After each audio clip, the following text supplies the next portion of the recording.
Celebox. Si Max Delgado, 31 years old, isang magaling na piloto. Gwapo, matangkad, at may paninindigan sa kanyang mga desisyon. Huwag kang magpatawa. Nabuntis ko siya. Hindi nga nanganak ang babaeng yun eh. Bukod dun, hindi ko siya mabubuntis kasi wala namang nangyari sa aming dalawa. Si Fiona Marquez, 31 years old, isang flight attendant. Nagsikap, makapag-aral, maganda at mapagmahal na anak at ina. Ang kapal ng mukha mo. Parang pinapalabas mo pa na ako ang nang iwan sa'yo, ha? Ikaw nga tong nangloko sa akin eh. Dalawang taong parehong minahal ang isa't isa, ngunit sinubok ng pagkakataon ang tiwala nila para sa isa't isa.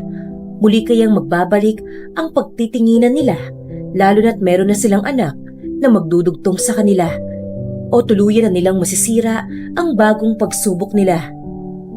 Ating tunghayan ang isa na namang kwento ng pag-ibig na inihahandog ng Inday series.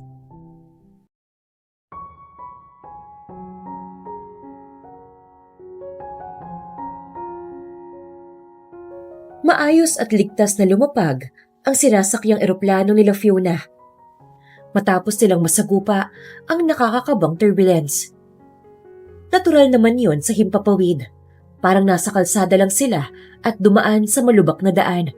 Ang kaibahan nga lang, nakakakaba yun para sa mga taong unang beses pa lang na nakasakay ng eroplano. Kitang-kita kasi niya ang takot sa mga mukha ng mga to. Kinakabahan ka ba kanina? Tanong ng kasamahan niyang si Romina habang inaayos ang sarili sa salamin. Oo, medyo. Kinakabahan talaga ako eh. Mabuti na lang at magaling ang piloto natin kanina. Nakapag-landing ito ng maayos nang walang nasaktan. Sabi niya sa kausap habang inaayos din ang mga gamit na kanyang iuuwi. Isang buwan siyang hindi nakauwi sa kanyang anak, kaya naman excited na talaga siya nang makita ang anak niya at mayakap to.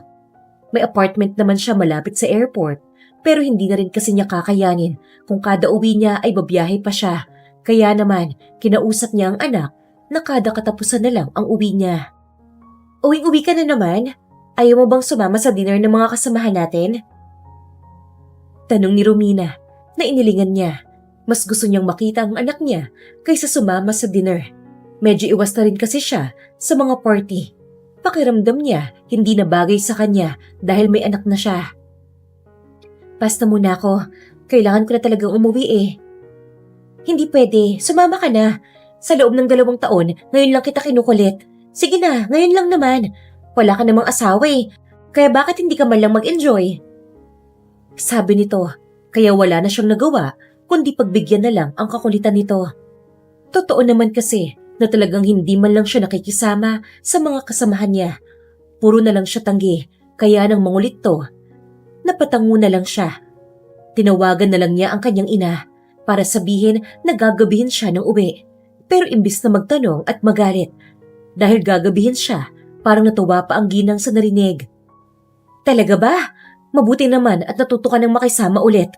Huwag mo masyadong intindihin ang anak mo dito. Mag-enjoy ka lang. Sabi ni Fe sa anak. Alam kasi ng mama niya ang hirap ng mga pinagdadaanan niya. Puro siya pag-aaral at pagtatrabaho.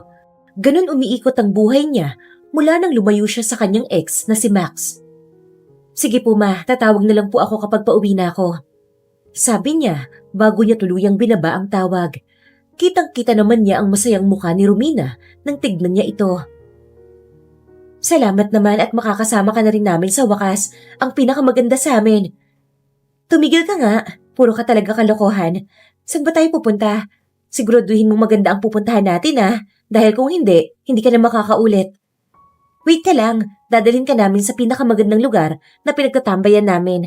At saka alam mo ba, may bago daw tayong piloto. Napakagwapo raw, bata at macho. Hindi ako interesado sa lalaki. Kung dagdag sweldo pa yan, baka sakaling makuha nito ang atensyon ko. Gagi, ang problema kasi, ang balita may asawa na raw yung bagong piloto. Marami ang nanghihinayang eh. At syempre kasama ka sa mga nanghihinayang no? Sabi niya na kinatawa nito. Pero agad na wala ang ngiti niya nang muli niyang nakita si Max. Naglalakad ito habang nakasuot ito ng uniform ng piloto na talagang kinamangha niya. Kung ganon, natupad din pala talaga ang pangarap nito na maging isang piloto. Hoy, natatameme ka na naman dyan. Sino ba yung tinitignan mo? Tanong ni Romina, saka tumingin sa tinitignan niya. Mabuti na lang at wala na si Max. Kung hindi, baka kung ano pa ang isipin ni Romina. Sa totoo lang, mabait naman si Romina. Kaso may pagkatsismosa kasi to, kaya medyo umiiwas siya. Ha? May sinasabi ka ba? Oo, may sinasabi ako. Tinatanong kita kung halata ba ako. Ayun ba? Oo, halatang halata ka. Nakangiti niyang sabi bago sila lumakad papunta sa iba pa nilang kasamahan. Sa isang bar sila nagpunta, maraming tao at halos mga lasing na ang iba. Fiona, handa ka na ba? Sigaw ni Romina, saka hinila siya sa isang table. Nagkanya-kanya ng upo ang ilan nilang mga kasamahan, pero siya hindi pa tuluyang nakakaupo at may lumapit na agad sa kanya. Isang gwapong lalaki, matangkad at moreno. Para mas madaling isipin kung ano ang itsura nito. Para lang naman itong artista, ka-level nito ang morenong si Richard Gomez noong kabataan nito. Hi beautiful, may kasama ka ba? Tanong nito na kinarolyo ng kanyang mga mata. Gwapo ka nga, pero parang ang baba ng IQ mo. Ano ba sa tingin mo ang mga katabi ko? Anino lang? Sarkastikong sabi niya na kinasiko ni Romina sa kanya. Naiinis talaga siya sa lalaking alam niyang nagpapapansin lang sa kanya. Ikaw ang slow, ano ka ba? Ang tinatanong niya kung may boyfriend ka raw na kasama. Sabi ng kaibigan na kinakagat niya ng labi. Saka napatingin sa lalaking nakangiti sa kanya. Parang ine-enjoy pa nito ang pagiging tanga niya. Wala akong kasamang boyfriend, pero may anak na ako. Direktang sabi niya na tila mas kinangiti ng lalaki. Ano nakakatawa? Ani Fiona na kinasiko na naman ng kaibigan. Grabe ka, okay na yung wala kang boyfriend eh. Bakit dinugtungan mo pa na may anak ka na? Dahil yun ang totoo at wala akong planong itago sa mga taong anak ko. Taas noon niyang sabi sa kaibigan, saka siya napatingin sa mukha ng lalaking tila walang nagbago sa paraan ng pagtingin sa kanya. Parang wala itong pakialam kahit may anak na siya. Lumapit pa to sa kanya at inabot ang kamay sa kanya. Ako nga pala si Jerome. Ako ang anak ng may-ari ng bar na to. Sabi nito na kinatango niya bago tinanggap ang kamay na nakalahad sa harapan niya. Masaya akong makilala ka. Ako naman si Fiona. Sagot niya. Naramdaman pa niya ang bahagya nitong pagpisil sa kamay niya. Agad niyang binawi ang palad at hinarap ang mga kaibigan. Dito ba tayo upo? Tanong niya na agad tinanguan ng mga katrabaho niya. Umupo na siya at hindi na pinansin pa ang lalaking nakatayo sa harapan niya. Gusto mong sumama sa amin? Alok ni Romina sa lalaking si Jerome. Tumango naman ang lalaki at agad na umupo malapit sa tabi niya. Sa totoo lang ay naiilang siya pero hinayaan na lang niya ito. Wala naman kasi itong ginagawang hindi maganda sa kanya kaya hinayaan na lang niya itong makihalubilo sa kanila. Hindi naman kasi siya gaanong umiinom kaya nasa matino pa siyang pag-iisip. Sumayaw ka naman Fiona. Bakit nakaupo ka lang dyan? Tapos hindi mo man lang pinapansin si Jerome. Wala naman kasi kaming pag-uusapan eh. Hindi naman ako marunong sumayaw kaya okay na ako dito. Kayo na lang ang mag-enjoy. Sumayaw lang kayo hanggat gusto nyo. Titignan ko na lang kayo. Sabi niya nang biglang nagsalita si Jerome. Gusto mo bang turuan kitang sumayaw? Hindi na. Kung gusto mong sumayaw, sama ka na lang sa kanila. Sabi niya, halatang nalungkot to at tila nahabag naman siya. Pasensya ka na ha. Hindi naman sa ayaw kong kasayaw ka. Hindi lang talaga ako marunong sumayaw. Siguradong mapapahiya lang ako eh. Ano ka ba? Nakikita mo ba ang mga taong nandyan? Sumasayaw sila kahit hindi sila marunong. Wala silang sinusunod na step. Basta sumasayaw lang sila para mag-enjoy at magsaya. Sumayaw ka na. Pangako, mag-enjoy ka. Ito, naiilingan sana niya. Pero biglang lumapit ang lasing na si Romina at hinila siya sa mga nagsasayaw. Napatingin siya kay Jerome at tinanguan lang niya. Mag-enjoy lang tayo.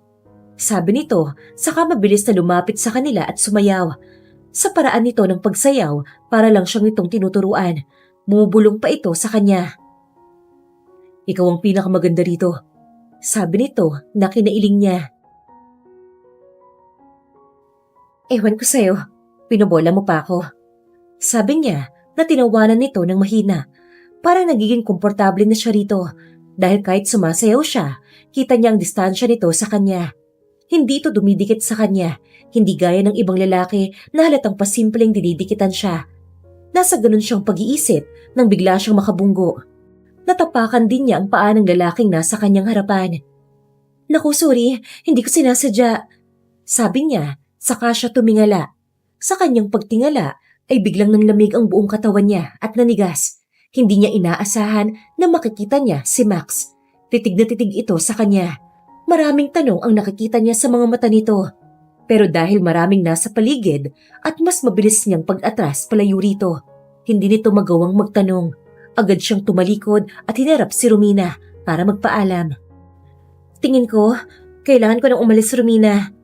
Sabi niya rito, pero dahil sa matinding kalasingan at pag-i-enjoy sa pagsasayaw, tumango na lang to.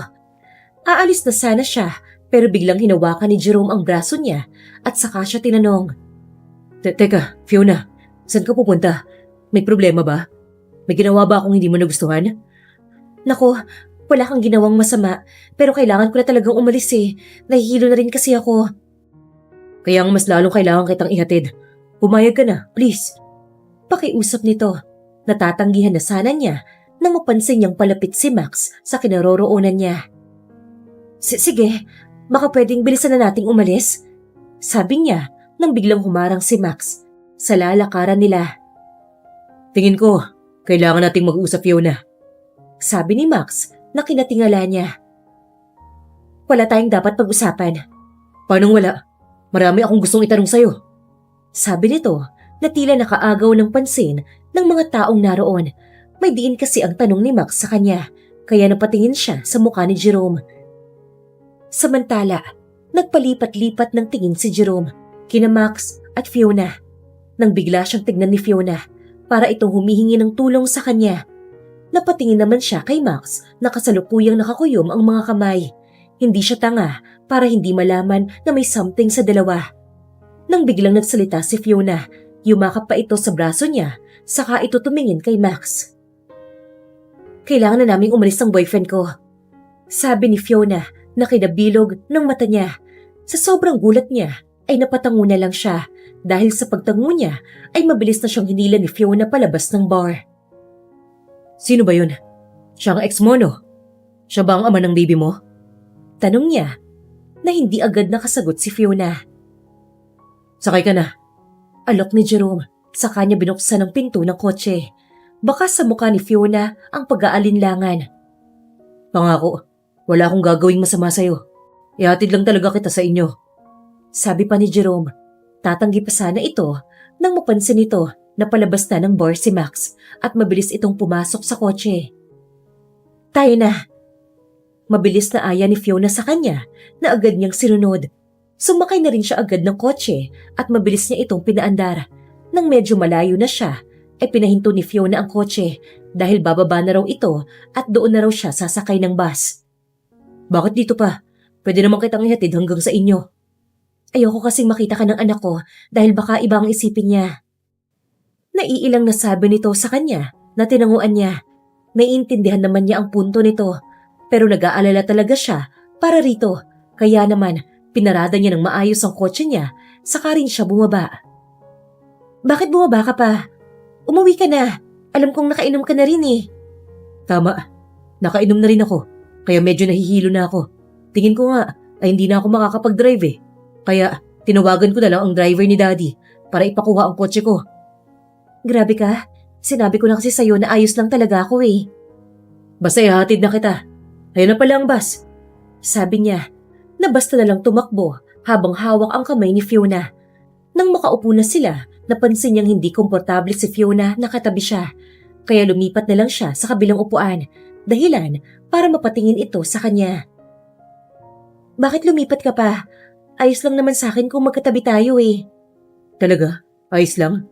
Tanong pa niya rito na agad nitong tinanguan. Kaya nagpa siya na siyang lumipat nang huminto ang bus.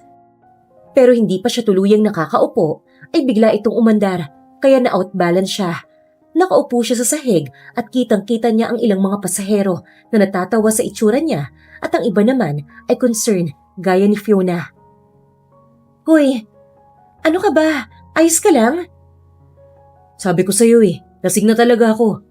Nakangiting sabi niya na kinailing ni Fiona. Saka nilahad ang kamay nito para tulungan siyang tumayo.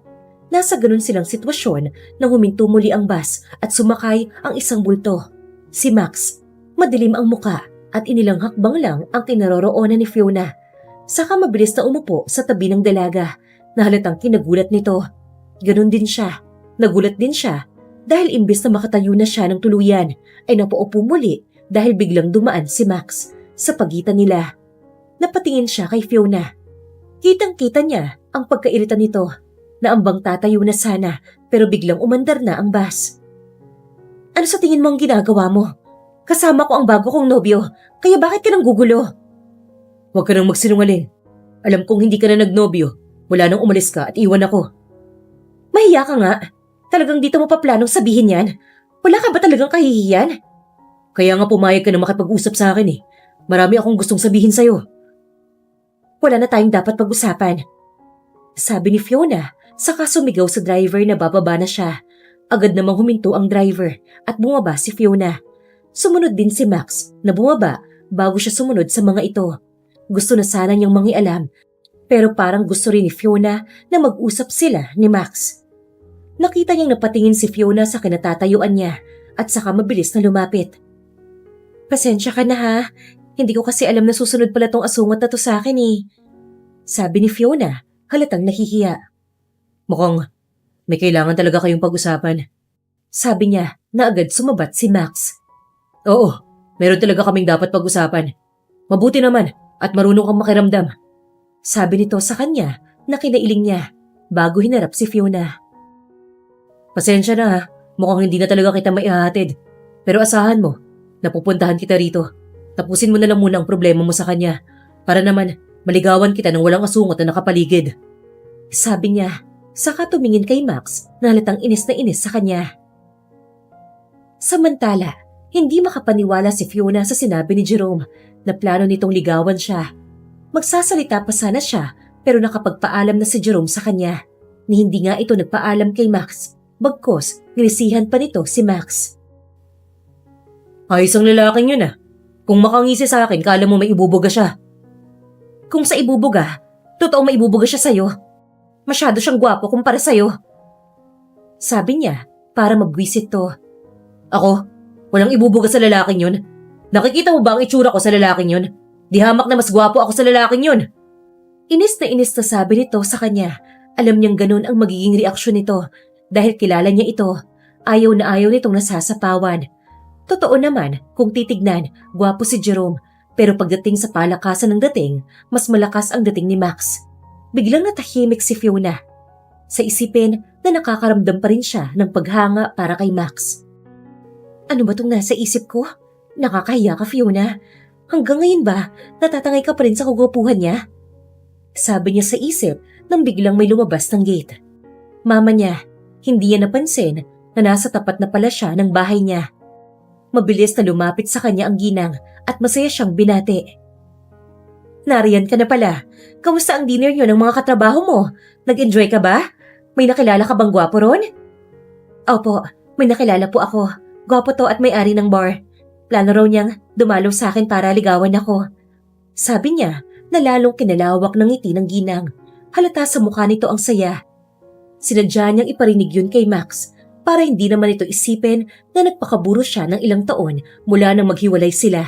Pero agad ding nawala ang ngiti ng ginang nang makita nito si Max. Agad umasim ang mukha nito at namiwang. Hindi ba yan si Max? Bakit nandito ang manlulokong yan? Inis na sabi ng ginang kay Fiona na agad namang namagitan. Hoy Fiona, huwag mong sabihin sa akin na ang sinasabi mong gwapong lalaki na may-ari ng bar ay ang manlulokong yan. Tanong ng ginang na agad inilingan ni Fiona. Ma, gwapo ba siya sa paningin mo? Bakit mo naman naiisip na siya ang lalaking nakilala ko? Mabuti naman kung ganon. Sabi nito, saka siya hinawakan ng ginang sa braso at hinila papasok ng bahay. Teka lang po, may hindi po ako maintindihan Hindi ko po niloko si Fiona. Siya nga po tong biglang nawala at iniwan ako. Ang kapal ng mukha mo Parang pinapalabas mo na ako pang nang iwan sa'yo. Ikaw nga tong nanloko sa akin Sigaw niya sa mukha nito. Lalo namang kinakunot ng noon ni Max. Tila naguguluhan itong napatingin sa kanila ng ginang. Hindi ko talaga maintindihan ang sinasabi niyo. Hindi kita niloko. Ako ang iniwan mo. Iniwan kita kasi ayokong makagulo sa inyo ni Queenie.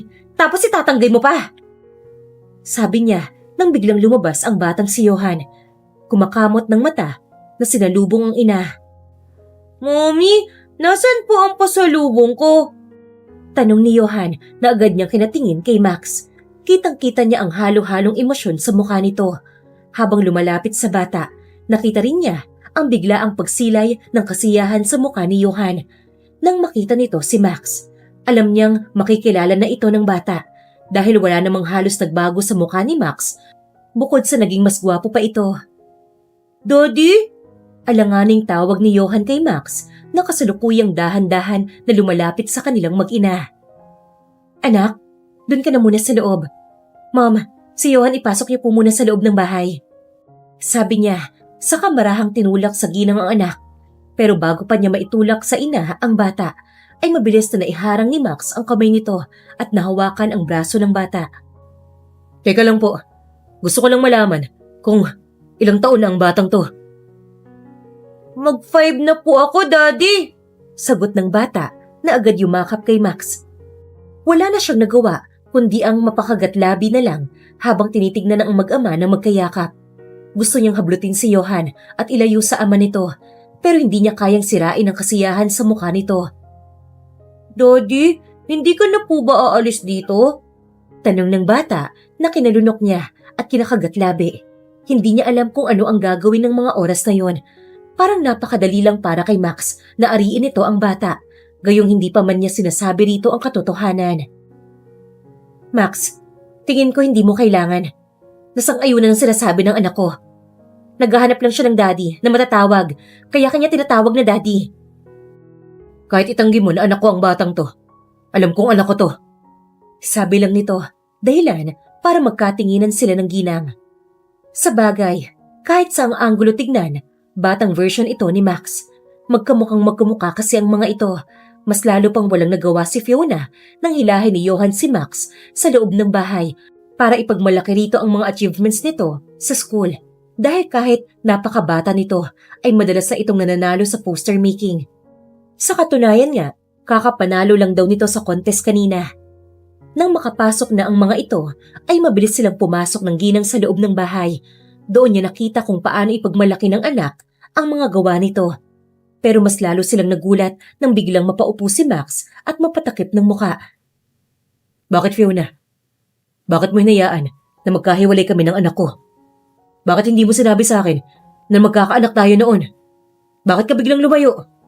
Sabi nito na kinatulo ng luha niya. Hindi niya alam kung bakit naaawa siya sa nakikitang kalungkutan at panghihinayang sa mukha ni Max. Para bang wala itong alam sa kung ano ang sinasabi niya. Na nakita niya ito sa isang video na magkatabi sa kama habang naghahalikan sila ni Queenie. Bukas na natin yung pag-usapan. Sa ngayon, mag-usap na muna kayo ni Johan. Tingin ko, hindi ka napapakawalan ni Johan Kaya kung gusto mo, sa kwarto ka na ng bata matulog. Sabi niya, naaalmahan pa sana ng ginang pero nang tignan niya ito, ay tumahimik na ito. Hayaan na natin si Johan, ma'am. Mukhang masayang-masaya po talaga ang apo niyo Kaya hayaan na po natin. Sabi niya na kinasaya ng bata. Mabilis itong yumakap kay Max at nagturo pa kung saan naroon ang album nilang mag-ina. Johan, aalis lang si Mami ha? Teka, saan ka pupunta? Tanong ni Max habang yakap-yakap ang anak. Sa tita ko sa kabilang bahay. Hindi ako komportabling kasama ka rito sa bahay Isa lang ang hiling ko. Huwag mong itatakas ang anak ko sa akin. Sabi niya na agad inalmahan ng anak.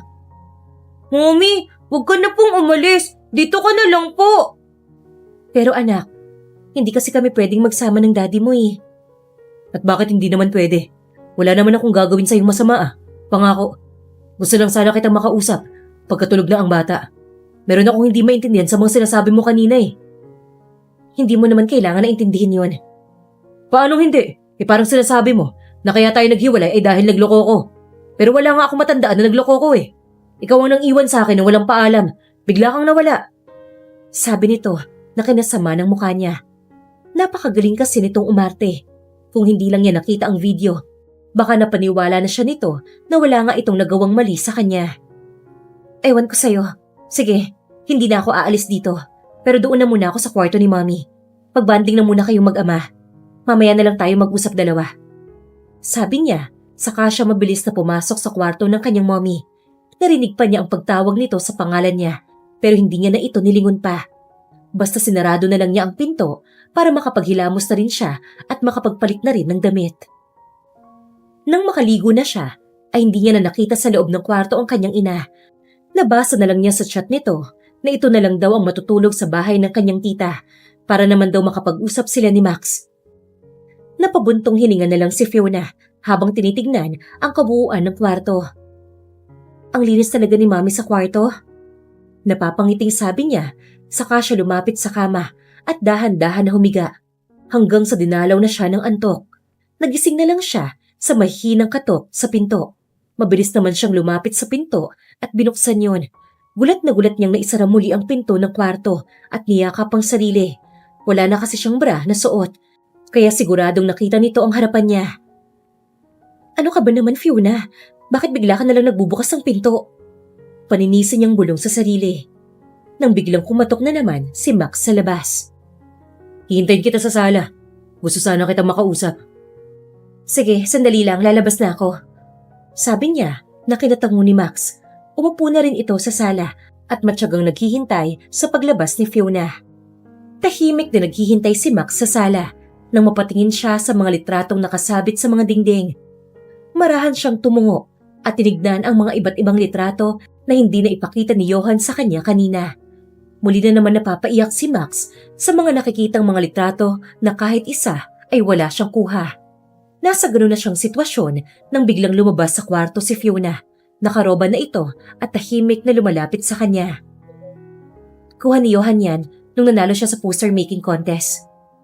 Ang galing ng anak ko, nasabi niya, saka tinignan si Fiona na kasalukuyang nakatingin sa mga litrato. Tama, ang galing niyang bata. Pero hindi ka man lang ba magtatanong kung anak mo nga ba talaga si Johan? Hindi na. Alam ko na anak ko si Johan. Unang kita ko pa lang. Sabi niya na tinanguan nito. Pero hindi yun ang gusto kong itanong sa'yo. Anong sinasabi mo sa akin kanina? Bakit pinipilit mo na ako ang nagloko? Anong ginawa ko sa'yong masama? Sa pagkakaalam ko, ikaw ang biglang nawala at hindi na nagpakita pa sa akin. Nakakatawa ka naman. Parang ako pa ang lumalabas ng iwan sa ating dalawa. Samantalang ako ang niloko mo. Niloko niyo ako ni Queenie.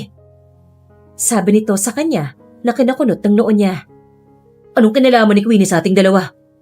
Tanong niya kay Fiona. Pero isang matalim na tingin lang ang binigay nito sa kanya. Ang galing mo namang magmaang-maangan. May pinakitang video sa akin si Queenie. Magkasama kayo sa kama at may ginagawang milagro. Sabi nito na nagpatayo bigla sa kanya. Anong pinagsasabi mo dyan? Wala nga akong matandaan sa sinasabi mo eh. At saka si Queenie, papatulan ko.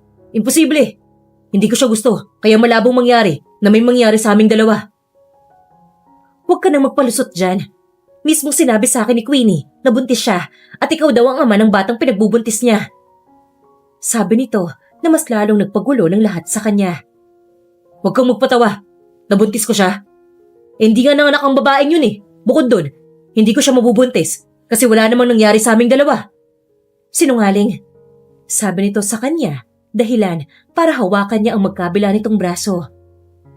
Makinig ka sa akin. Wala kaming relasyon ni Queenie. Mas lalong isang malaking kalokohan ang sinasabi niya na nabuntis ko siya. Na hindi ko nga pinangarap na makatabi yun sa kama eh. Sabi niya, pero hinusuan lang siya ni Fiona. Halata rito na hindi ito naniniwala sa sinasabi niya. Kung totoo man ang sinasabi mo, o hindi, matagal na tayong tapos. Siguro hanggang doon na lang talaga tayo. Huwag kang mag-alala, hindi ko ipagkakait ang anak mo. Hahayaan kita na buuin mo ang matagal na panahon na nawala sa inyo. Pero yung tungkol sa atin, pasensya na. Hindi ko na gusto makipagrelasyon pa. Anak ko na lang ang kailangan kong intindihin. Sabi nito na hindi niya na sinagot. Hinayaan na lang niya ito sa gusto niyang paniwalaan sa ngayon, pero hindi siya papayag na hanggang dito lang silang dalawa. Gagawa siya ng paraan para mapalapit muli kay Fiona. Pero sa ngayon, sa anak na muna siya magpo-focus. Sa totoo lang, hanggang ngayon ay hindi pa rin siya makapaniwala na may anak na siya. Akala niya ay malaking sorpresa na ang nangyari sa kanila ni Fiona, na hindi sinasadyang nagkita sila sa bar. Yun pala, may mas nakakabigla pa pala. Pero kahit nabigla siya, ay masaya siya sa nalaman. Pero sa kabila noon ay ang matinding pagkainis kay Queenie. Hindi niya akalain na gagawa ito ng isang kwento na naging dahilan para hindi niya masubaybayan ang paglaki ng kanyang anak. At matinding galit ni Fiona sa kanya. At dahil mailang araw siyang pahinga, sinikap niyang ibuhos ang lahat ng oras niya sa anak niya at kay Fiona, na lagi niyang dinadalhan ng bulaklak at tsokolate. Hindi mo naman ako kailangan dalhan ng mga ganito. Yung anak na lang natin ang i-priority mo. Huwag mo na akong isama. Kung gusto mo, dalhin mo siya at ipasyal. Bahala kayo. Sabi nito na kinangiti niya at ng anak niyang si Johan. Kung yayain ba kitang sumama, papayag ka? Tanong niya na agad nitong inilingan. Bigla siyang nalumbay nang hindi ito pumayag. Buti na lang nagsalita si Johan at tila kinukonsensya ang ina. Mommy, why po hindi ka sasama sa amin ni Daddy? Ayaw mo po ba na complete po tayo? Gusto ko po kasi, gaya po ng mga classmates ko, may mga picture din po ako na kasama ko po kayo. Lagi po nila kasi akong binubuli na wala daw po akong daddy at ampun niyo lang daw po ako. Malungkot na sabi ni Johan na nagpalungkot sa kanya. Lalo tuloy siyang nainis kay Queenie. Napakaraming nangyari sa anak niya na hindi siya kasama, ni hindi man lang niya napagtanggol ang anak dahil wala siya sa tabi ni Johan. Hindi naman sa ganun anak, baka lang kasi gusto niyo ng daddy niyo na kayo lang. Gusto ko po kayo makasama ni Daddy, Mommy. Please na po, sumama na po kayo. Pamimilit ni Johan na hindi na nagawa pang tanggihan ni Fiona. Pumasok na to sa kwarto at sinabing mag-ayos na. Masaya siya na makakasama si Fiona kahit halata sa mukha nito na napipilitan lang ito dahil sa anak. Pero kahit ganoon naman ay naging maayos ang lahat. Kumain sila sa Jollibee na gustong-gusto ng anak nila.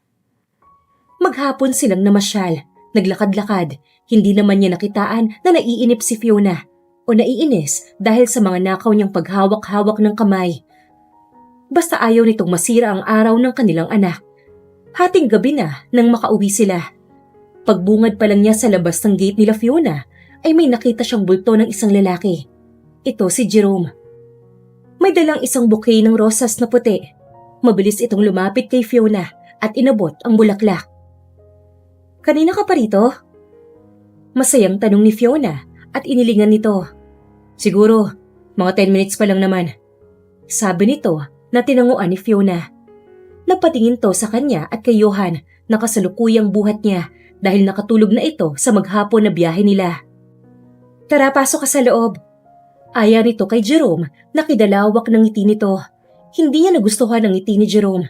Parang nakikipagpaliksahan ito sa kanya. Tumingin pa kasi ito sa kanya at pasimpleng ngumiti. Yung ngiti na parang hindi mapagkakatiwalaan. Parang may plano. Nauna nang pumasok si Fiona at sinalubong sila ng mami nito. Nariyan na pala kayo. Bakit hindi muna kayo pumasok? Sabi ng ginang saka tumingin at lumapit sa kanya. Akin na si Johan. Pumasok ka na rin sa loob. Masyado naman kayong ginabi. Nakatulog na tuloy itong bata. Sabi ng ginang, saka lumakad papasok sa loob. Napatingin siya sa gawin nila ni Fiona at Jerome. Wala na ang mga ito, kaya pumasok na rin siya. Pagpasok niya ay nakita niyang nakaupo na si Jerome sa sofa habang tumitingin sa paligid. Lumapit na rin siya sa sofa at umupo. Magkape na muna kayo bago kayo umuwi. Si Fiona nagbibihis lang sandali. Sabi ng ginang sa kanila pag ang kape sa center table. Nagabala po kayo, pero maraming salamat po sa inyo. Sabi niya na inismera ni Jerome. Hindi na talaga niya nagugustuhan ng paraan ng pagkilos nito. Umalis naman agad ang ginang pagkaabot sa kanila ng kape, kaya hinarap niya si Jerome. May problema ka ba sa akin? Kanina pa kita napapansin na naiinis ka sa akin ah. Tanong niya rito na hindi na nito sinagot. Tumayo na lang ito basta at nagpaalam. Lumabas naman agad si Fiona at lumapit dito. Aalis ka na? Magkape ka na muna. Alok ni Fiona pero umiling na to. Hindi na. Salamat na lang. Siguro, pupunta na lang ako dito kapag hindi ka napagod. Masyado na rin kasing malalim ang gabi, kaya siguradong gusto mo na magpahinga. Kung ganon, mag-iingat ka. At saka salamat nga pala sa bulaklak ha. Sabi ni Fiona, nanginitian lang ni Jerome. At gaya nga ng sabi nito, umalis na rin agad, hindi na ito nagpahatid kay Fiona. Dahil masyado na raw gabi, baka kung mapano pa ito. Kaya nang silang dalawa na lang, ay naging tahimik na ang paligid. Magsasalita na sana siya, pero binasag ni Fiona ang katahimikan ng paligid. Natupad mo na rin pala ang pangarap mong maging piloto? Tanong nito sa kanya. Nakinangiti niya rito. Nagulat kasi siya na alam nito ang trabaho niya. Nagulat ka ba kung bakit alam ko ang trabaho mo? Nakita kasi kita sa airport eh. Flight attendant na rin kasi ako. Gaya mo, natupad ko rin ang pangarap ko. Hindi naman ako magtataka na matutupad mo ang pangarap mo. Alam kong magaling ka talaga. Sabi niya na kinangiti nito, saka tumingin sa kanya. Masaya ako na natupad mo ang pangarap mo. Pinagmamalaki kita. Sabi niya, saka niya ito tinignan sa mga mata. Ito ang unang nagbawi saka tumingin sa ibang direksyon. O siya, inumin mo na tong kape mo. Malamig na oh. At saka, umuwi ka na rin. Masyado na rin gabi. Sabi nito na tinanguan niya. Kinuha niya ang kape at ininom yun at saka nagpaalam dito pero bago tuluyang umalis ay tumingin muna siya kay Fiona. Hindi mo ba ako aawatin? Bakit naman kita aawatin? Pinapauwi na kita, di ba? Umuwi ka na nga. Napapangiting tanong nito sa kanya. Umuwi ka na. Sabi nito bago siya tuluyang nagpaalam. Lumipas ang ilang araw, puro banding lang ang ginawa nila. Aaminin niya, masaya siya. Gusto sana niyang tanungin si Fiona about sa kanila. Pero kapag tinatanong niya ito, ay binabago nito ang usapan. Hanggang sa muli silang bumalik sa kanilang trabaho. Abala si Fiona para asikasuhin ang mga pasahero. Nang tawagin siya ng isang babae, agad siyang lumapit dito para tanungin kung ano ang kailangan nito. Pero nagulat siya nang makita kung sino ang babaeng nasa harapan niya. Si Queenie. Nanginig ang kalamnan niya nang makita ang ngiti nito. Ngiti ng taong walang gagawing tama. Kahit kailan talaga, bulito, kahit noong panahong nag-aaral pa sila. Matindi ang pagkakagusto nito noon kay Max. Kaya naman, napakainit ng ulo nito noon sa kanya. Pero kahit ganon, ay magalang pa rin niya itong tinanong. Ano pong kailangan niyo, ma'am? Magalang na tanong niya, pero irap lang ang naging sagot nito sa kanya. Kaya hindi na siya nangulit pa rito, basta magalang siyang nagpaalam sa babae. Alam niyang sinigurado lang nito kung siya ba talaga ang nakita nito, kaya siguro tinawag siya nito. Paalis na sana siya nang bigla itong sumagot. Hindi pa ako nakakasagot, alis ka na agad? Ganyan bang serbisyo niyo? Maarteng sabi nito na nakaagaw ng pansin ng mga tao. Kaya pikit mata siyang humarap sa babae. May evil smile sa mga labi. Pasensya na po. Ano pong kailangan niyo? Bigyan mo ako ng juice. Utos nito, saka siya inirapan. Agad siyang sumunod at binigyan ito ng juice. Nang maiabot sa kanya ang inumin, ay binigyan niya rin ito ng tissue. Bago siya yumukod para magpaalam, nang biglang nagsalita na naman si Queenie. Ayoko na nito, masyadong malamig. Maarteng sabi nito na agad naman niyang kinuha. Pero nang aabutin na niya ang baso at hawak na niya, ay bigla nitong tinabig ang baso. Dahilan para matapon yun. Ang tanga mo! Sabi nito sa kanya na kinapikit niya at hinga ng malalim. Tinulungan na siya ng isa niyang kasamahan na crew na magpunas. Pasensya na po, hindi ko po sinasadya. Sabi niya, agad naman siyang binulungan ng kasamahan niya na ito na ang bahala. Kaya naman tumayo na siya at muling tumingin kay Queenie na kasalukuyang nakangisi sa kanya. Pasensya na po ulit. Pikit mata niyang sabi saka tumalikod pero hindi pa siya tuluyang nakakalayo ay narinig niya ang huling sinabi nito sa kanya. Stupid! Sabi nito na hindi na niya nilingon. Tiniis na lang niya ang nararamdamang inis para wag na lang patulan to. Sa totoo lang, marami pa itong inuutos sa kanya, dahilan para mapansin ng mga kasamahan niyang crew ang kamalditahan ni Queenie. Napaka-spoiled nito at konti na lang talaga, sasabog na siya. Buti na lang at nakalapag na ang eroplano at nakaalis na ito. Pero bago tuluyang umalis to, ay nisihan siya nito ng nakakaloko. Grabe, parang ang init ang dugo ng babaeng yun sa'yo sabi ni Romina na kinabuntong hininga niya. Ewan ko ba sa babaeng yun? Sabi na lang niya, habang kausap ang kaibigan, aalis na sana siya. Nang bigla niyang matanawan si Max. Naglalakad ito kasama ang isa nitong kasamahang piloto nang lumapit si Queenie at umangkla sa braso ni Max.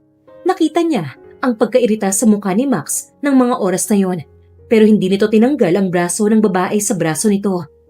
Hindi niya alam kung bakit parang may kung anong gustong sumabog sa dibdib niya. Mas lalo pa siyang nakaramdam ng pagkailang nang magtama ang mata nila ni Max, na agad kumilos para maalis ang kamay ni Queenie.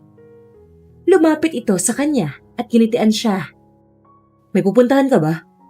Tanong nito sa kanya na kinasimangot niya, lalo na nang sumunod si Queenie kay Max at muling umangkla sa braso nito. Wala. Sige na, mauna na ako at baka nakakaistorbo ako sa inyo. Sabi niya na agad inilingan ni Max. Pero hindi niya na hinintay pa na magsalita si Max, basta umalis na lang siya. Hahabol pa sana ito sa kanya, pero pinigilan ng babae ang paglapit nito sa kanya. Ilang araw pa ang lumipas, puro lang sila trabaho, kaya walang pagkakataon para makulit siya ni Max. Umiiwas din kasi siya rito, lalo na kapag nagtatangka na itong lumapit sa kanya, hanggang sa nagkasalubong sila sa hallway. Iniiwasan mo ba ako? Hindi kita iniiwasan. Ayoko lang magkaproblema kayo ng asawa mo. Asawa ko? Teka, ngayon ko lang nalaman na kinasal na ako Sabi nito na inirapan niya. Naiinis siya sa mga pagmamaang maangan nito. Mas lalo pa siyang nainis nang biglang may humintong kotse sa kanilang harapan at bumaba si Queenie. Napaka-elegante nito sa suot mula ulo hanggang paa. Walang-wala siyang panama. Hanggang dito ba naman nilalandi mo si Max? Sabi ni Queenie na kinataas ng kilay niya. Sa inis niya ay hinarap niya ang babae at pinamiwangan. Yung mabaho mong bunganga, kung walang magandang sasabihin, itiko mo na lang. Kung usapang landirin lang naman ang pag-uusapan, nauuna ka na sa usaping yun. Hindi mo ba alam na kilalang-kilala ka noon sa campus na papansin kay Max kahit halatang halata naman na hindi ikaw ang gusto niya, kundi ako? Nagtataka nga ako sa'yo Maganda ka naman, pero walang gusto na may manligaw sa'yo. Ngayon alam ko na. Inis na sabi niya, dahilan para sampalin siya nito na agad din niyang binawian ng mag-asawang sampal. Wala na ako sa trabaho ko. Tingin mo, papayag pa ako na artehan mo ako ng ganyan? Kung nagsiselos ka pa rin sa akin, dahil hanggang ngayon, naaagaw ko pa rin ang pansin ni Max. At ikaw, nananatili pa rin papansin sa kanya. Aba, problema mo na yan. Kung gusto mo, itali mo siya sa bewang mo para hindi na siya lapit ang lapit sa amin ng anak ko. Sabi niya, sa kanya ito walang sabing tinalikuran. Sakto naman na may humintong sasakyan sa harapan niya at nang buksan nito ang bintana ay nakita niyang si Jerome. Nakangiti habang binabati siya. Ayos ka lang ba? Tanong ni Jerome sa kanya, halata ang pag-aalala. Pwede mo ba akong ihatid? Tanong niya na agad nitong tinanguan. Kaya naman agad siyang pumasok sa kotse at iniwan si Max na kasalukuyang humahabol sa kanya. Nahawakan pa nga nito ang kamay niya pero agad niya yung piniksi. Para makaalis na sila. Kitang-kita niya sa side mirror ang pagguwala ni Max. Tinignan ng masama ni Max si Queenie. Bago niya ito hinarap, hindi niya alam kung anong problema ng babaeng to, bakit ayaw siya nitong tantanan. Ano bang problema mo, Queenie? Hindi pa ba sapat ang ginawa mo noon sa pagsira ng relasyon namin ni Fiona? Alam mo bang, hindi kita kayang patawarin. Nilayo mo sa akin ang anak ko. Hinayaan mong mawalan ng ama ang anak ko dahil sa mga gawa-gawa mong kasinungalingan. Video, kailan tayo nagtabi? Ni hindi nga kita pinangarap mahalikan Tapos, tatabayan pa kita sa kama? Ang mas worse pa, sinabi mo may nangyari sa atin kahit ang totoo, wala! Inis niyang sabi kay Queenie. Alam niyang parang ang bastos ng ginawa niya sa dalaga.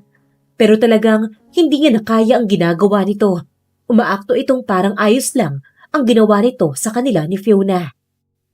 Bakit ka ba nagagalit? Nilalayo lang kita sa babaeng alam kong wala namang kwenta. Wala kang karapatan na sabihan ng ganyan si Fiona. Dahil kung ikukumpara siya sa'yo, walang-wala ka. Pera lang ang meron ka. Pero walang gustong makasama ka. Masyado kang controlling kahit hindi naman dapat. Kung ayaw mo ng ganon, babaguhin ko. Huwag ka lang umalis. Kalimutan mo na lang si Fiona. Hindi naman ikaw ang mahal niya kundi yung lalaking sinamahan niya kanina. Wala kang kailangang baguhin. Hindi naman kita kayang mahalin Kahit pa, magbago ka. Kung gusto mong magbago para sa sarili mo na lang. Sabi niya na nagpasama ng timpla ng mukha ni Queenie. Magsisisi ka, Max. Hindi mo alam ang kaya kong gawin. Sabi nito na hindi niya na pinansin. Basta, sumakay na lang siya sa taxi para puntahan si Fiona. Sa bahay nito, wala pa rin ito. Inabot na siya ng hating gabi, wala pa rin ito. Hanggang sa may nakita na siyang liwanag mula sa headlight ng kotse. Nagtago siya sa gilid para hindi siya makita ng mga to. Kaya naman, nang huminto ang sasakyan at bumaba si Fiona na may abot tengang ngiti, ay talagang nag-init ang ulo niya. Sobrang nararamdaman niyang selos. Parang hindi niya nakaya pang pigilan to. Kaya naman nang makaalis na si Jerome, ay agad siyang lumabas. Fiona, tawag niya sa pangalan nito pero hindi na siya nito pinansin na parang wala itong narinig. Kaya naman inilang hakbang lang niya ang kinaroroonan ni Fiona at hinawakan ito sa braso. Mag-usap tayo, Fiona. Wala naman tayong dapat pag-usapan Kung gusto mong dalawin ang anak natin, bukas ka na bumalik. Pagod na ako. Gusto ko na magpahinga. Pasensya na. Sabi nito, pero umiling siya. Hindi siya papayag na hindi pa maayos ang problema nila ni Fiona. Nasa ganung posisyon siya nang biglang lumabas si Johan kasama ang lola nito. Ano ba kayo? Ano ba akala niyo sa mga sarili niyo, teenager? Napapagalitan pag niyaya mong pumasok yung daddy ni Johan? Dito sa bahay, ha? Umayos nga kayo. Matatanda na kayo. Sabi ng ginang na agad binaba ang batang si Johan at mabilis na tumakbo kay Fiona at yumakap. Humalik din ito pero agad ding kumawala at tumakbo sa kanya at nagpabuhat. Daddy! Sigaw ni Johan na nagpasaya sa kanya. Hindi niya akalain na darating ang panahon na may tatawag sa kanya ng daddy at talagang anak pa nila ni Fiona. Kaya naman wala nang nagawa pa si Fiona kundi ayain na si Max sa loob ng bahay. Samantala, hinayaan lang ni Fiona na mag-usap ang mag-ama sa kwarto ng anak nang biglang lumapit sa kanya ang ina at inabutan siya ng gatas. Uminom ka muna ng gatas, anak. Sabi ng ginang, saka nito inabot ang baso na may lamang gatas. Kumain ka na ba? Gusto mong ipaghain kita? Wala po akong gana, Mommy. May problema ka ba? Hindi ko na po kasi alam ang gagawin ko, Mommy. Kung mahal mo pa, bakit hindi mo pagbigyan? Na, magpaliwanag. Nagpapaliwanag na po siya. Pero, hindi ko lang po kasi alam kung tama pa rin ba na ipagpatuloy namin ang nararamdaman namin. Paano po kung kaya lang niya ako gustong makasama dahil kay Johan? Ayoko naman po ng ganun. Huwag kang masyadong advance mag-isip, anak. Subukan mo na muna. Baka kailangan niyo lang talagang mag-usap. Gawin mo ang mga bagay na magpapasaya sa'yo, anak. Sabi ng ginang, saka siya binitawan nang makitang nasa hindi kalayuan si Max. Tingin ko, kailangan niyong mag-usap. Anito, saka ngumiti kay Max at umalis. Lumapit naman ang binata sa kanya at saka siya hinawakan sa kamay. Ano bang sasabihin mo? Gusto ko lang malaman mo na ikaw pa rin ang mahal ko. Walang naging ibang babae sa buhay ko maliban sa'yo. Mula nang umalis ka, binuhos ko ang sarili ko sa pag-aaral. Hindi ako naghanap ng iba. Gusto ko, pag nagkita tayo, may kaya na akong ipagmalaki sa'yo. Yung video na tinutukoy mo, hindi totoo yun. Kahit kailan, hindi ko pinangarap si Queenie na makasama sa kama. Ni dumikit nga sa kanya, hindi ko kaya Kaya paanong may nangyari sa amin at buntis siya? Maniwala ka sa akin. Lahat ng sinabi niya ay puro kasinungalingan lang. Mahabang paliwanag ni Max na kinayuko niya. Hindi niya alam basta nalang tumulo na lang ang luha niya. Buong taon pala ng paghihirap ang naranasan niya dahil sa kasinungalingan lang ni Queenie. Naramdaman niya ang pagpisil ni Max sa kamay niya, dahilan para mapatingala siya. Mahal kita, Fiona. Noon. At mas tumindi pa ngayon. Ang OA mo naman. Kung kailan tayo hindi na teenager, saka ka pa naglambing ng ganyan. Hindi kita basta nilalambing lang, Fiona. Mahal kita. Kayo ni Johan. Mahal na mahal ko kayo. Sabi ni Max na lalong nagpaiyak kay Fiona, dahilan para yakapin siya ni Max ng mahigpit. Isang buwan na mula nang magkabalikan sila.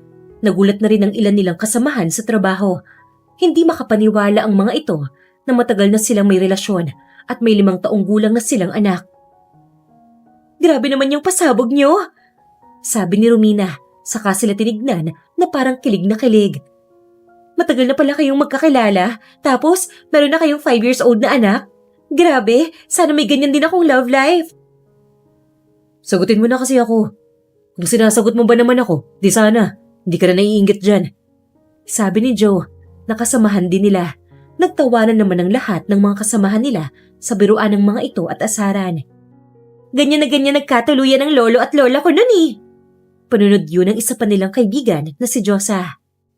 Ay nako, kung siya rin lang naman na makakatuluyan ko, di bali na lang. Ang pangarap kong lalaki ay macho, hindi yung mas malambot pa sa akin. Grabe ka naman sa akin, baka pag natikman mo na ako, hindi mo na ako makalimutan. Panunod yun nito. Pero imbes na sumagot sa pangungulit ni Joe, biglang sumeryoso si Romina at hinarap si Fiona. Huwag na nating pansinin yan. Yang sa inyo ang gusto kong topic. So, kailan ang kasal nyo? Tanong nito na hindi niya masagot kasi wala pa naman talaga silang plano at hindi pa nila yun pinag-uusapan. Pero biglang sumagot si Max.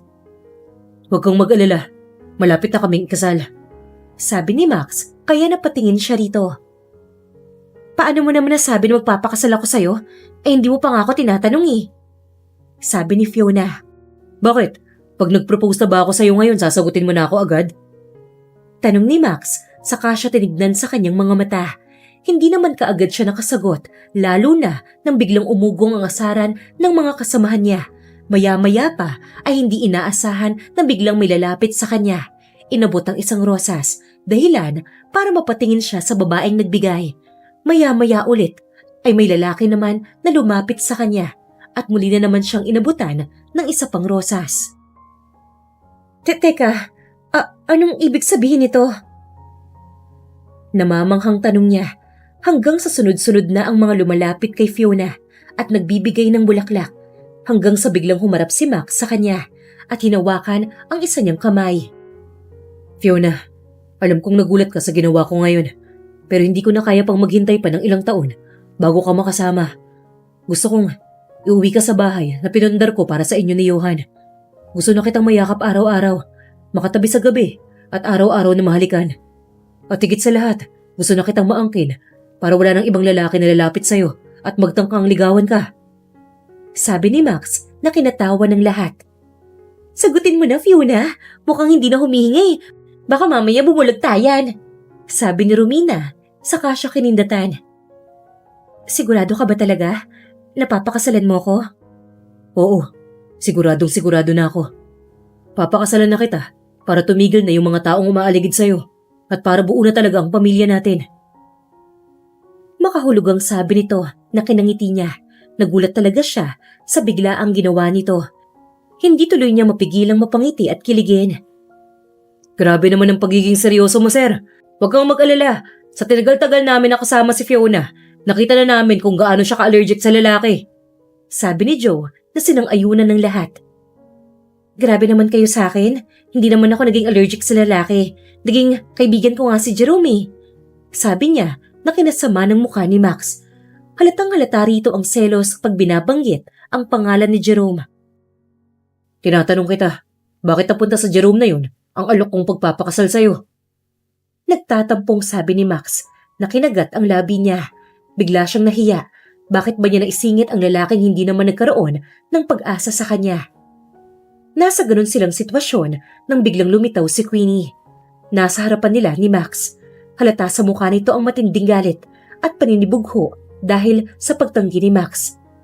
Hindi kasi matanggap ni Queenie na ganun lang ito kadaling inayawan ni Max. Pakiramdam nito ay niloko ito nila Fiona at Max. Tingin nyo, papayag ako na ganun nyo lang ako kadaling maibasura? Akin ka lang, Max. Ang tagal ko naghintay sa'yo. Ginawa ko ang lahat, mapasakin ka lang. Tapos, sa iba ka na pala magpo-propose? Inis na sabi ni Queenie. Kitang-kita ang mga ugat nito sa leeg dahil sa matinding galit at gigil na nararamdaman. Mulat sa pool. Sinabi ko na sa'yo na si Fiona lang ang babaeng mamahalin ko. At isa pa, may anak na kami. Kaya, mas lalong hindi kita pwedeng pakasalan. Sabi ni Max na lalong kinagalit ni Queenie. Bigla nitong nilabas ang isang baril at agad na tinutok kay Max. Halos lahat ng tao ay napasinghap nang makita ng mga ito ang baril na nilabas ni Queenie at tinutok kay Max. Teka lang, Queenie. Hindi mo pwedeng gawin yan. Bitawan mo yan. Delikado yan. Sabi ni Fiona na tinawanan ng malakas si Queenie. Saka siya tinignan. Natural, delikado. Kaya ko nga dinala to para sa inyo. Tapos, hindi ko gagamitin? Tanga ka ba? Pangiinsulto ni Queenie na hindi na nito pinansin. Nakatutok ang paningin niya kay Max dahil dito nakatutok ang baril na hawak nito. Pakiusap naman, Queenie. Ibaba mo na yung baril mo. Pag-usapan natin to. Pakiusap ni Fiona pero biglang tinutok nito kay Fiona ang baril na kanina lang ay kay Max nakatutok. Napaatras siya ng bahagya at napatingin kay Max na naging alerto sa ginawa ni Queenie. Di ko na lang babarilin ko. Total, mahal mo naman siya, di ba? Nakangising sabi ni Queenie kay Fiona nang biglang lumapit si Jerome at hinawakan ang kamay ni Queenie. Huwag mong gawin yan! Sabi ni Jerome saka humarang sa kinaroroonan ni Fiona. Ang tanga kong pinsan na willing magpaubaya para lang sa ikaliligaya ng taong mahal niya. Huwag kang tanga, pinsan! Sabi nito kay Jerome na kinalaki ng mata niya. Magpinsan pala sila Queenie at Jerome. Mas gugustuhin ko na magpaubaya para sa ikaliligaya ni Fiona. Kaysa naman, ipilit ko ang sarili ko gaya ng ginagawa mo. Sabi nito na tila nagpatindi ng galit ni Queenie. Dahilan para lalo nitong itutok ang baril kay Fiona. Bago pa maagaw ni Jerome ang baril, ay naiputok na nito ang baril. Halos sabay-sabay na patingin ng lahat sa naputok ang katawan ni Max. Tama, si Max ang nabaril, imbes na si Fiona. Dahan-dahang dumuusdos ang katawan ni Max sa harapan niya na agad niyang dinaluhan at niyakap. Max, bakit mo naman ginawa to? Sana hinayaan mo na lang ako. Nako ang tamaan niya kaysa naman ikaw. Sabi niya, saka siya sumigaw ng malakas. Tulong! Tulungan niyo kami! Sigaw ni Fiona. Ano ka ba? Bakit ko namang hahayaan na masaktan ka? Mas gugustuhin ko nang ako ang masaktan kaysa naman ikaw. Sabi ni Max, dahilan para lalong umiyak si Fiona. Pilit niyang hinawakan ng tagiliran ni Max na patuloy ang pag-agos ng pulang likido. Takot na siya. Nakikita niya kasi ang pamumutla ng mukha ni Max. Ilang sandali pa ay agad nang naitakbo si Max sa ospital. Mismong si Jerome ang nagbuhat. Huwag ka na mag-alala kay Max. Makakaligtas rin siya. Sabi ni Jerome na tinanguan niya. Saka siya tumingin kay Jerome at tinanong to. Totoo bang pinsan mo si Queenie? Oo, pinsan ko siya. Siya ang anak ng tito ko. Pasensya ka na talaga. Hinayaan ko ang pinsan ko na gawin to sa inyo. Pinilit ko naman siyang awatin pero sadyang spoiled ang pinsan kong yun. Wala ka namang kasalanan. Si Queenie naman talaga ang may kasalanan nun Hindi ka namin sinisisi. Nasa ganun silang usapan nang biglang may tumatakbong dalawang matanda. Base sa itsura nito, ito ang mga magulang ni Max. Nagtama ang mata nila Fiona at Nangginang na mabilis lumapit sa kanya. Hinawakan nito ang kamay niya at puno ng pag-aalalang tinanong siya. Ikaw si Fiona, di ba? Tanong ng Ginang na mabilis niyang tinanguan. Opo, ako nga po si Fiona. Huwag na po kayong mag-alala. Baka, mapano po kayo?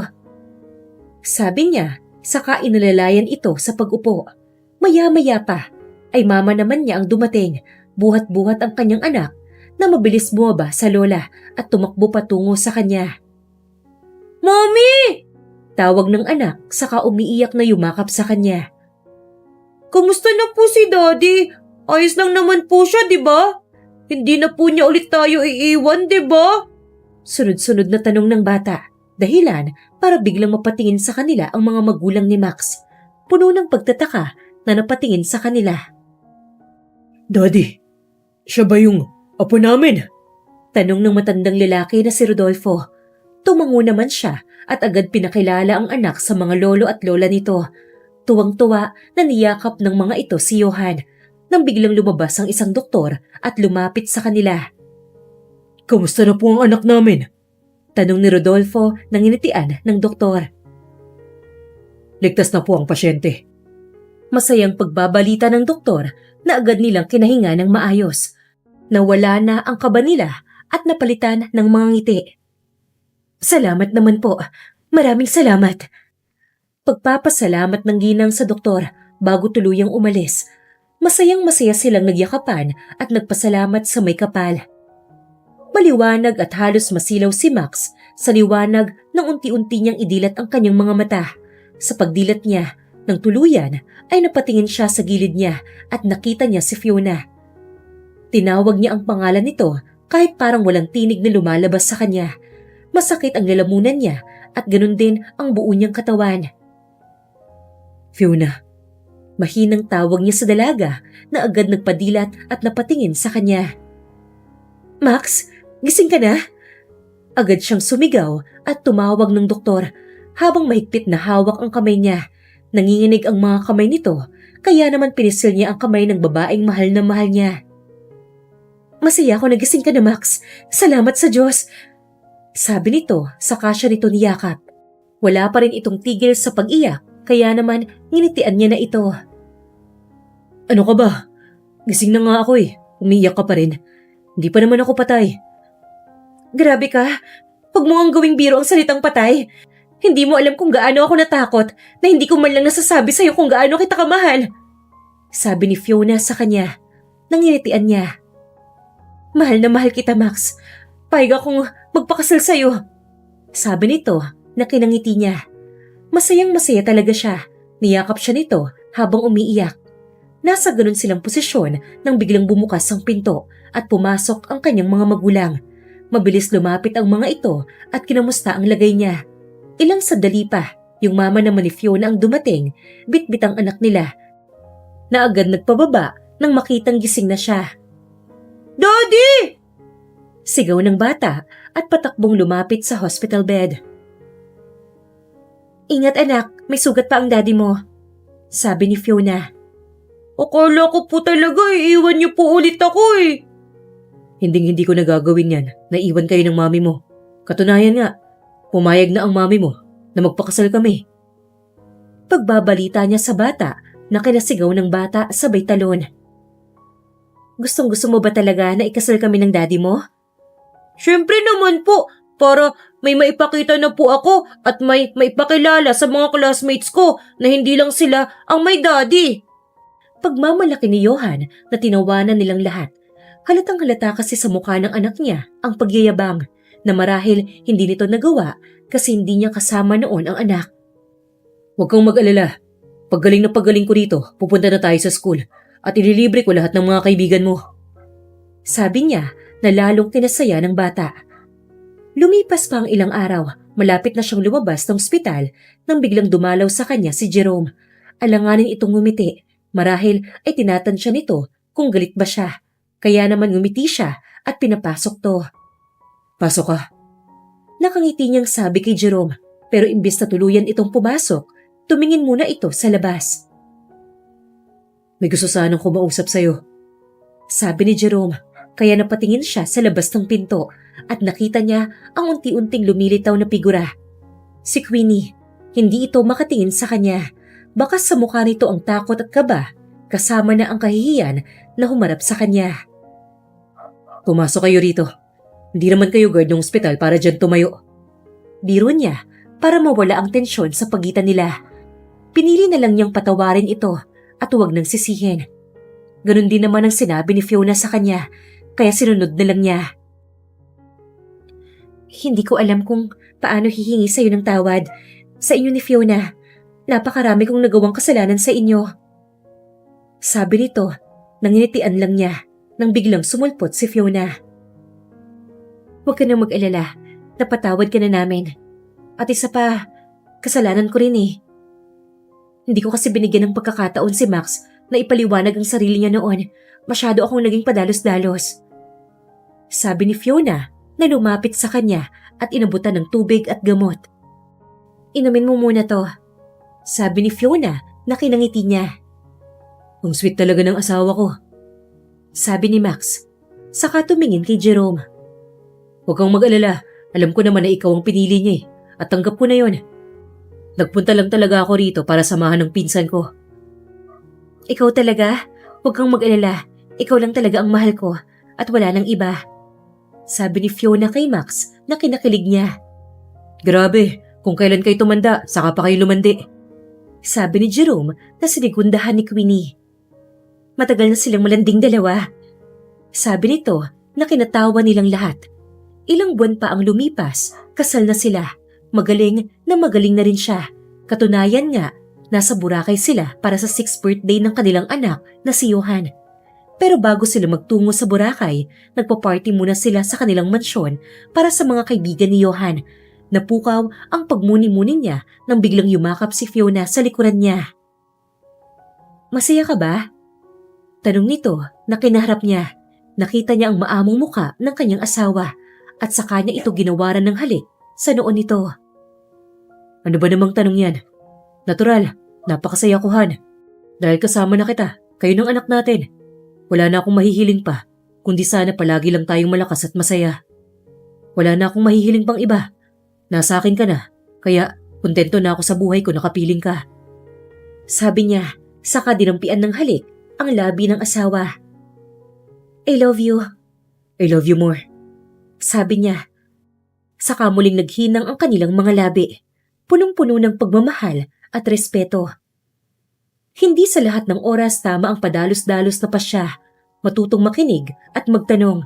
Huwag agad maniwala sa nakikita ng mata. Dahil kung minsan, ang nakikita ng mata ay yung gusto lang nating paniwalaan, hindi na natin inaalam ang totoong dahilan ng lahat. At dyan na po nagtatapos ang kwento nila Max at Fiona. Ako po si Miss Lee, ang inyong tagapagsalaysay. Hanggang sa muli, dito lang sa Inday Series. Celabox. Si Max Delgado